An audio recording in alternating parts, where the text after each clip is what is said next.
Eine unserer letzten Herausforderungen war ja für Tatjana und Christoph das passende Segelboot zu finden. Herausforderung deshalb: Das Protokoll, ich bin 1,96.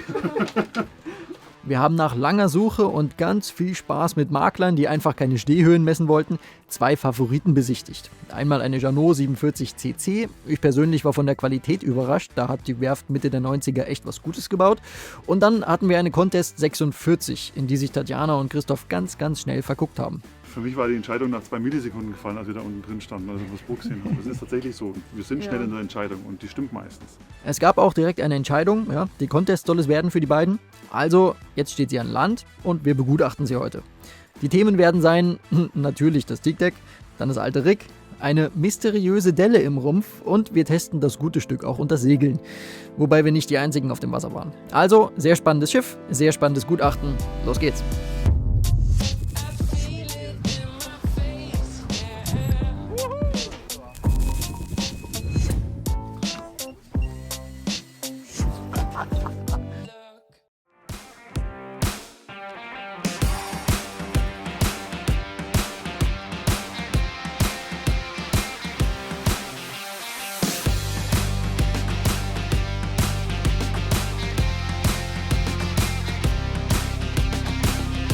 Sieht schon krass aus hier, das Schiff. Super bauchig und hat eigentlich einen ziemlich flachen Kiel nur. Natürlich viel Gewicht unten an diesem flachen Kiel, aber irgendwie trotzdem 1,90 Meter Tiefgang.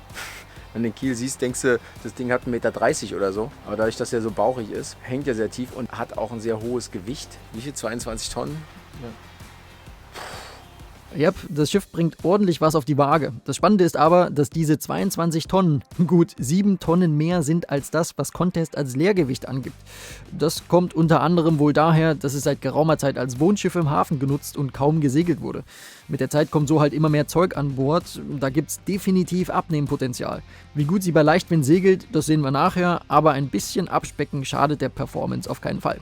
Zudem sieht man hier gleich, hat dieses Schiff 4 Kühlschränke. Die Kondensatoren, die sitzen hier außen dran. Dazu hat er am Ruder auf jeder Seite eine große Anode dran. Unten am Ruderlager hat er auch nochmal auf jeder Seite eine Anode dran. Das ist natürlich, muss man ganz klar sagen, alles Wasserwiderstand. Die ganzen Platten und Anoden da dran. Da müssen wir mal gucken, ob man da nicht ein bisschen was reduzieren kann. 1, 2, 3, 4, 5, 6, 7.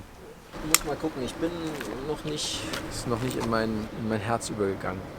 Okay. Ich habe noch kein Gefühl, sagen wir mal so. Na, da bin ich mal gespannt, ob das Interieur...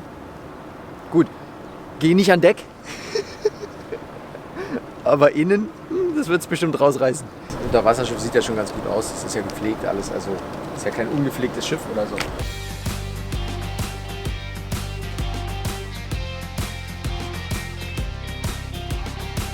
Eine Sache haben wir allerdings entdeckt, die uns etwas Sorgen bereitet, und das ist diese Delle hier. Dazu kommen wir aber nachher noch. Erstmal geht's an Deck weiter und wer schon länger bei uns dabei ist, der weiß, was jetzt kommt.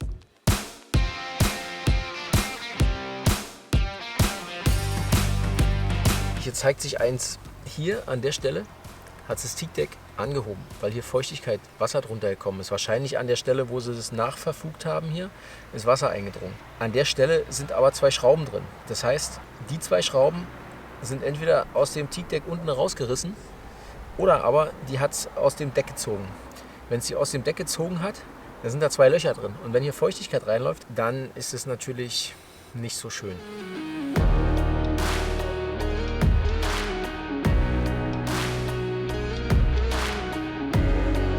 Überall da, wo sie neu verfugt haben, hebt sich überall das Teakdeck an. Wenn sich das Deck anhebt, es kann auch neu verfugt sein, aber wenn sich das Deck angehoben hat und man tritt da drauf, dann reißt die Fugenmasse wieder auf. Und dann läuft da wieder Wasser rein. Das ist ein echter Scheiß. So wie ich es jetzt hier sehe, der Eigner wird es wahrscheinlich nicht glauben und hat wieder jeder ein Problem damit. Aber das Teakdeck ist hinüber, kann es runterreißen. Hey, so ein bisschen hast du es vermisst, oder? Nee, weißt du, ich würde einfach mal auf so ein geiles Schiff kommen. Ist ein Teakdeck drauf, was völlig in Ordnung ist. Und ich kann sagen, kauft dieses Schiff, weil es top. Meistens ist es aber so, die Schiffe sind toll, aber das Teakdeck ist hinüber. Und dann kannst du nichts mehr machen. Wenn das Teakdeck im Eimer ist, das Teakdeck, wenn du das erneuern lassen willst, 35.000 € bei der Größe hier. Also, liebe Verkäufer von Gebrauchtbooten, das ist eure Challenge. Zeigt uns ein Boot mit einem ordentlichen Teakdeck.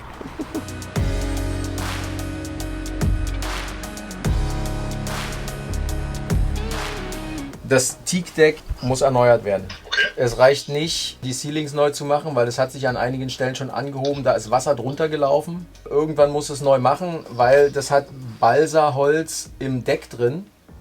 Ja, und dann quillt es auf und dann geht's kaputt. Und dann fault das Holz und dann hast du an verschiedenen Stellen Delamination. Dann ist es ein Riesenschaden.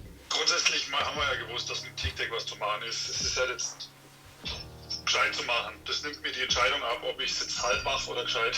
Grundsätzlich, das Schiff wollen wir halt auf jeden Fall. Also wenn das jetzt der einzige große Punkt ist, dann schluckt man die Kröte halt im Zweifel. Okay, also machen wir weiter, weil ansonsten so auf den ersten Blick von innen ist das schon sehr geil erhalten und ist ein tolles Schiff.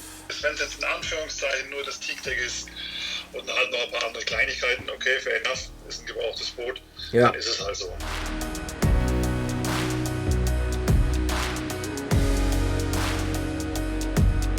Wir haben ja eben alle die Delle am Rumpf gesehen. Ob die auch unter die Kategorie Kleinigkeit fällt, das schauen wir jetzt. Ja, das ist genau, im Prinzip ist es, jetzt geht das Pullingeisen runter.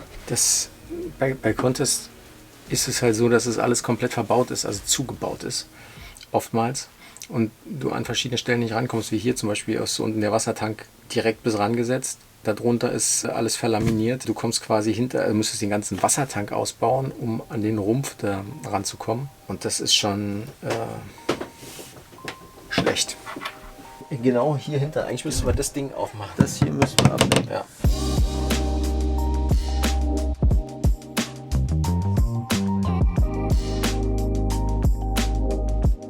Wir haben ein weiteres Thema, worüber wir reden müssen. Da ist eine Delle drin, vielleicht 20 mal 20 Zentimeter. Es ist so ein bisschen reingedrücktes Laminat, was durchaus vom Aufpallen kommen kann. Ja, wenn die das falsch machen, dann drückt sich manchmal das Laminat rein, aber im Normalfall drückt sich das wieder raus. So, ich würde normalerweise so vorgehen, dass ich ein Loch reinbohre in eine Stelle, wo man es nicht sieht und dann mit der Endoskopkamera reingehe. Aber ich bin nicht der Eigner und der Eigner will es nicht.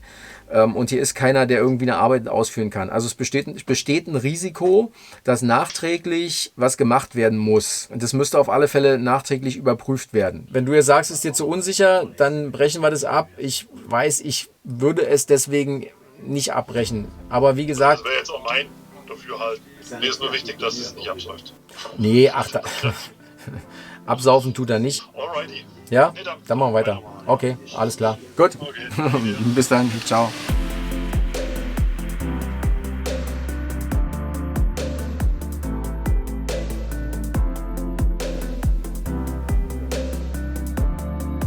Wow. Das ist nett. Perfekt für Christoph. Ja.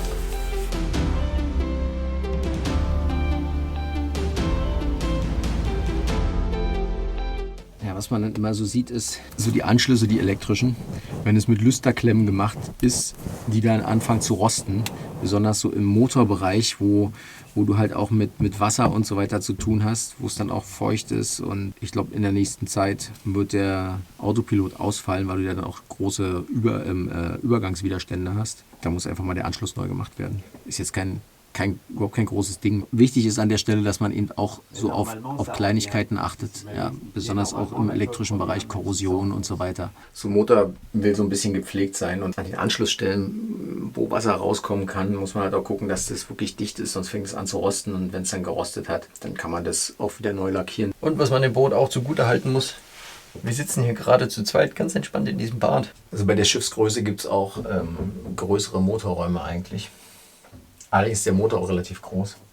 Und vor allen Dingen ist hier vorne ein 12 kW Dieselgenerator noch mit drin. Der natürlich auch einen Haufen Platz wegnimmt. Du bist ein großer Fan von. Ja. Also der hat quasi 3 Verbrennungsmaschinen hier drin. Ne? Also einen großen Dieselmotor, einen 12 kW Generator und einen 4 kW Generator. Also 3 Verbrennermotoren in dem Boot. Wir sind ja vom Motorboot gekommen, ja, und wenn wir eine Woche Turn fahren, dann ballern wir 1.500–2.000 Liter Sprit raus. Ja. Okay. Da ist uns jetzt aus der Relation raus 5 Liter Sprit, Diesel für Wäschewaschen eigentlich gefühlt erstmal wurscht. Das wird sich ändern im Laufe der Zeit beim Segeln. Aber momentan sind wir 5 Liter, da lache ich. Ja. Check, unser Job ist erfüllt. Ihr seid nachhaltiger unterwegs als vorher. Ja. Ich muss alle rausschmeißen. Also nicht alle, aber fast alle. Ich glaube, das haben wir alle erwartet, dass das jetzt kommt. Okay. Sieht soweit aber ganz gut aus. Das Gute hier dran ist, du kommst an jeder Seite an den Motor ran in dem Boot. Das ist ganz gut gemacht. Mittlerweile gibt es übrigens eine nette Wendung, denn der Eigner hat nun doch zugestimmt, dass wir ein kleines Loch bohren dürfen, um von innen an die Delle zu kommen. So, der Brocker steht draußen und der ruft dann nach oben, wenn ich mit dem Bohrer durchkomme. Ja. Ich hoffe, so weit kommt es nicht. Wolltest du nicht da durch? Nee, dachte ich. Quatsch. Ich habe schon kurz einen Schreck bekommen.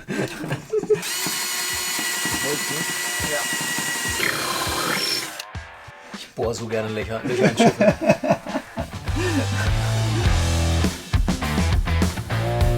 Dieses Teilchen hier, das hat sich schon als sehr nützlich erwiesen. Es gibt an Booten nun mal einige Stellen, wo man nicht so einfach rankommt. Und zum Beispiel, wo es geht, schauen wir damit auch in Tanks rein. Also wir wissen, dass wir ein bisschen weiter nach unten kommen müssten. Also hier an dieser Platte vorbei. Nur ist es dahinter leider ausgeschwemmt. Wir können zwar auf die Bordwand gucken, aber ansonsten war es das. Also ich finde ja einen tollen Ausbau sehr schön. Ja, muss ich ganz klar sagen. Aber wenn das so alles so derartig verbaut ist und ausgeschäumt ist und du nirgendwo rankommst, das ist schon echt, das gefällt mir dann nicht mehr.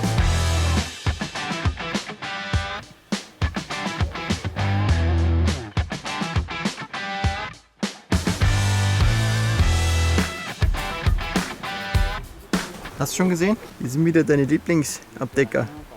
Ja, I see. Ich weiß nicht, warum die da dran sind. Ja, mach mal hoch, da freust du dich. Ja, lecker. Lecker. Lecker. So müssen Wanden aussehen. Ich finde es nämlich am allerschönsten, wenn die nicht so komisch grau-stahlmäßig aussehen, sondern so eine richtig schöne, satte grüne Farbe haben. Ich meine, vielleicht verwenden das auch manche als Algenplantage. Ja, richtig. Auf alle Fälle kann man darunter nicht sehen, was abgeht. Und das ist eigentlich das Schlimmste, sowas macht man nicht.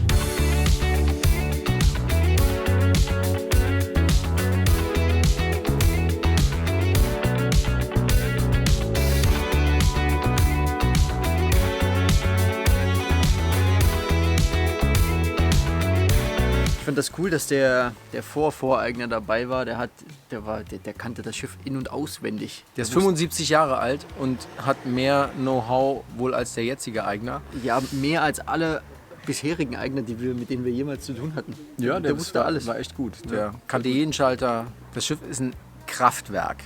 Oh, Das ja. ist echt ein Kraftwerk. 2 Generatoren drin, 12 kW und 4 kW. Die braucht er auch, weil die Technik, die da drin ist, die saugt so viel Strom. Echt der Hammer. Wenn du da navigieren willst, musst du einen Rechner anmachen. Also ein PC steht da drin. Den musst du erstmal anmachen. Also Ganz viel alter viel, Kram. so viel Stromverbrauch habe ich nicht mal zu Hause. Ja, aber deswegen halt insgesamt 16 kW. Ne? Und noch der Diesel, Ja. der riesige. Naja, also Christoph und Tatjana, ganz viel runterwerfen. Ansonsten ist es ein echt sehr gut, sehr gut erhaltenes Boot. Ja. Vor allen Dingen vom Innenraum her.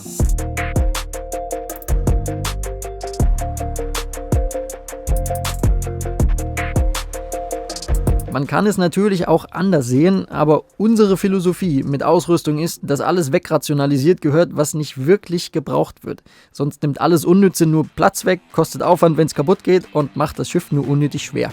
So, früher Morgen, Boot kommt gerade wieder ins Wasser. Jetzt geht's auf zum Testsegeln.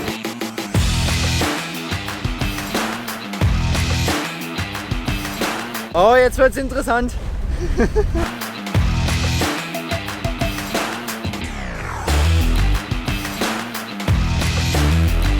Wir checken jetzt den Wassermacher und den Generator. Ob das alles funktioniert. Der Wassermacher, der braucht ein bisschen Zeit, bis ordentliches Wasser kommt, weil der stand auch ein bisschen. It's not digestive. Salut. It's the Imbergeist. No, Himbeergeist. Okay. No, it's Fraise. Fraise.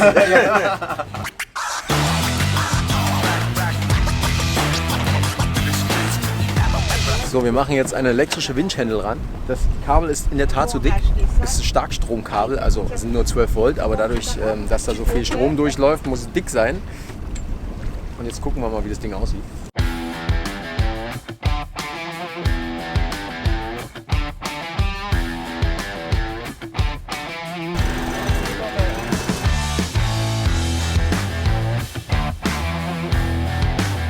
Wie üblich, wenn wir im Mittelmeer zum Testen rausfahren, wenig Wind.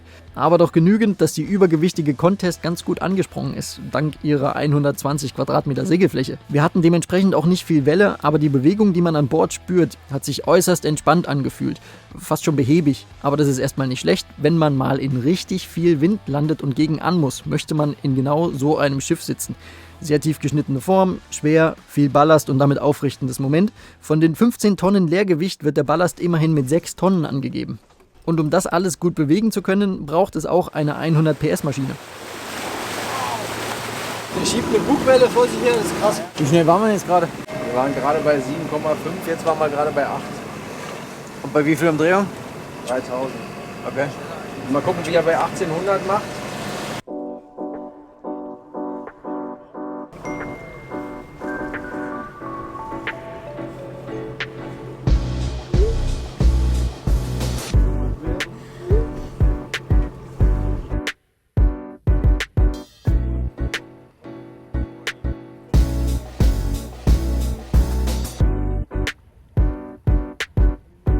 So, wir sind jetzt fertig und steigen aus, werden rausgeschmissen, quasi, weil das Boot woanders hinkommt dann. Und dann sind wir durch. Geiles Boot, alles schick, fast alles. Von daher ist es ein super Preis auch. Das besprechen wir jetzt nochmal mit Christoph und Tatjana, was alles ansteht, und dann geht alles seinen Gang.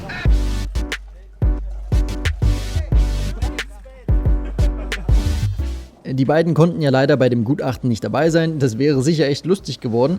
Allerdings haben wir noch eine ganze Menge Material von Christoph bekommen. Der hat nämlich sehr viel Spaß mit seinem Deck gehabt. Großen Respekt dafür auf alle Fälle, wenn man sowas selbst macht. Die Arbeit ist nämlich nicht wirklich toll. Wir haben das bei unserer Seven Seas ja auch schon mal gemacht. Als neuen Decksbelag haben wir ihm Kiwi Grip empfohlen. So spart man sich nämlich locker 90% der Kosten, wenn man auf ein neues Teak Deck verzichten möchte. Und kann natürlich. Wir haben es auch drauf und finden es immer noch super. Coppercoat hat er noch selbst aufgebracht und dann war die Lima, so heißt sie nämlich jetzt, fertig für die Überführung nach Kroatien. Dort nutzen die beiden ihre Contest mittlerweile als mobiles Büro und für Team-Events. Wen es interessiert, die ganze Story des Refits gibt's auf Christophs Instagram-Kanal. Der ist jetzt hier irgendwo eingeblendet. Ziemlich cool jedenfalls. An dieser Stelle auch nochmal vielen Dank an Boat24, die unsere Videos zum Bootskauf wie dieses hier unterstützen. So, das war's von uns. Bis zum nächsten Mal. Ciao, ciao.